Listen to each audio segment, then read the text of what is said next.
11 বছর ধরে কেবল একটি সন্তানের জন্য পৃথিবীর কোথায় যাননি হাসান।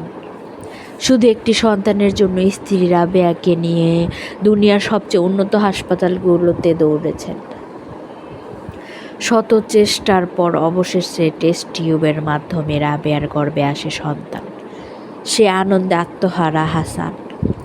সন্তানের সুস্থ ডেলিভারির জন্য স্ত্রীকে বাংলাদেশ থেকে বিশ্বের সবচেয়ে উন্নত দেশ যুক্তরাষ্ট্রে পাঠিয়ে দেন তিনি।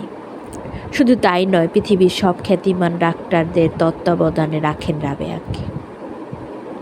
শুধুমাত্র একটি সন্তানের জন্য কত চেষ্টা তাদের, কত রকমের চেষ্টা। হঠাৎ একদিন রাবেয়ার গর্ভে শিশুর হার্টবিট বেড়ে যায় এবং জরুরি সিজারের প্রয়োজন হয়। রাত 11টার দিকে আকস্মিক তাপমাত্রা বৃদ্ধি পায়, রাবেয়ার প্রায় অজ্ঞান হয়ে যান।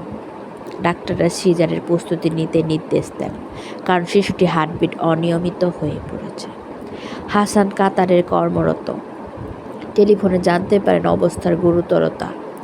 সে মানবিকভাবে বিধ্বস্ত হয়ে পড়েন। রাবেয়ার জীবনের নিরাপত্তার গভীর উদ্বেগ কাজ করে। এমন সময় হাসান শুনছেন অজ্ঞানপ্রায় গর্ভবতী রাবেয়া চিৎকার করে বলছেন, প্লিজ বাঁচাও আমার বাচ্চাটিকে। অবশেষে 11 বছরের অপেক্ষার অবসান ঘটে তাদের। হাসান রাবেয়া দেখতে পান এক নবজাতক কন্যার মুখ। নাম রাখেন রোজাবেল। কিন্তু ভাগ্যের লিখন কজনই বা পাল্টাতে পারে। পৃথিবীর সকল হাসপাতাল জয় করে জন্ম নেয় রোজাবেল হারমানলো মাইলস্টোন কলেজের কাছে। তখন সে মেহেরিন ম্যামের ক্লাস করছিল মনোযোগ দিয়ে। হঠাৎ বিকট শব্দে থমকে গেল পৃথিবী। বিমান এসে আছড়ে পড়ল স্কুলের ওপর। না, রোজাবেল নেই। হাসান রাবেয়ার একমাত্র সন্তান পুড়ে অঙ্গার হয়ে গেছে। ঢাকা মেডিকেল হাসপাতালের বার্ন ইউনিটের সামনে দাঁড়িয়ে আছেন হাসান।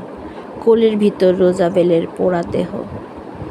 জন্ম আপারা ভাইরা, আপনারা ভাইরা অবশ্য সেইটা ফিল করতে পারবেন, বাট কখনো সেটা নিতে পারবেন না।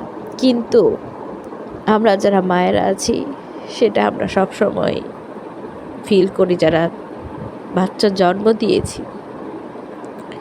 আমরা কিন্তু অনেক কষ্টের পর একটা বাচ্চা জন্ম দিই, আর সেই বাচ্চার যদি জ্বরও আসে সামান্য, আমরা রাতের পর রাত ঘুমাই না, দিনের পর দিন ঘুমাই না, টেনশনে থাকি কখন সে ভালো হবে। আর হাজার হাজার মায়ের বাচ্চারা অসুস্থ হয়ে বাড়িতে পড়ে আছে, কেউ মারা গেছে, কেউ বা জীবিত আছে, তাড়াতাড়ি বা কী অবস্থা। আল্লাহ সকলকে ধৈর্য ধরার তৌফিক দান করুক। আমি নিজেও খুব ইমোশনাল হয়ে যাচ্ছি। আমি আসলে নিজেকে ধরে রাখার শক্তি পাচ্ছি না। আল্লাহ সকলকে ধৈর্য ধরার তৌফিক দান করুক। আল্লাহ সকলকে ধৈর্য দেখ, বেশি বেশি ধৈর্য দেখ আল্লাহ। আমিন।